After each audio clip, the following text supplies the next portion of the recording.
Alexander Zverev versus Jakub Mensik is a blockbuster semi-final matchup over at Roland Garros for 2026. And both guys have had different roads to get to this stage. Mensik entered the tournament as the number 26 seed and would take on the wildcard Djokovic in the first round. But there's no problem getting through in straight, 6-3, 6-2, 6-4. In the second round, he'd take on Navone, and after a marathon fifth set, he'd get through in 5, 6-3, 2-6, 6-4, 1-6, 7-6. The third round, he'd take on Demon or the 8th seed, and after getting bageled in the first set, he'd fight back to win, Love 6, 6-2, 6-2, 6-3. In the fourth round, he'd take on Rublev, the 11th seed, and after going up 2 sets to Love, he'd have to fight through in 5, 6-3, 7-6, 4-6, 2-6, 6-3 to advance to the quarterfinals. In the semi-finals, Mensik would take on Fonseca, the 28th seed, who'd beaten Djokovic and Rudel on the way. And after going up 2 sets to Love and saving set points in the third, he'd get through in straights. 6-4, 6-3, 7-6 to advance to the semi-finals. Enter the tournament as the number 2 seed. We'll take on Bonzi in the first round. There's no problem getting through in straight. 6-3, 6-4, 6-2. In the second round, he'd take on Mahatch. And again, no problem getting through in straight. 6-4, 6-2, 6-2. In the third round, he'd take on Alice, the Frenchman.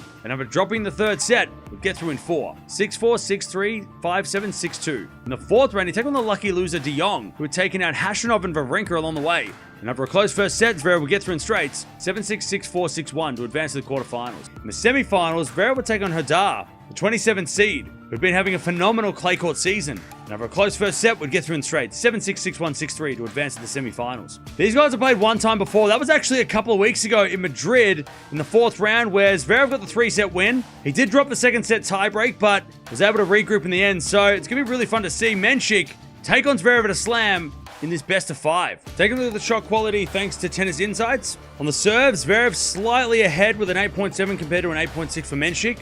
The return also in Zverev's favor with a 7.3 to a 7.0. The forehand also in Zverev's favor with an 8.0 compared to a 7.0 for Mensik. And the backhand also in Zverev's favor, an 8.1 compared to a 7.1 for Mensik for the last 52 weeks. So it's going to be really interesting to see how Mensik can play on the ground strokes. And obviously he's going to have to serve well if he is going to get the win here. And the shot quality is calculated in real time by analyzing each shot's speed, spin, depth, width, and the impact it has on the opponent. This is a new way of analyzing matches, brought to you by Tennis Insights. If you want to check out more, you can go check them out on Twitter, link down in the description. Great match here. This could be a really long one. It could be a bit of a serve bot match, the way that these guys have been serving this week. But I'm going to go with Zverev in 4 sets. I reckon he might get it done in a close 4 sets, maybe a couple of tie breaks as well. I think it might be a bit of a grind, and I think Zverev is going to win that grind. Also, with the Mensik injury, not sure what he's going to be expected to do, over a 4-hour period against someone like Zverev who just grinds you into the ground. So I'm going to go Zverev in the final, but let me know below who is going to make the final.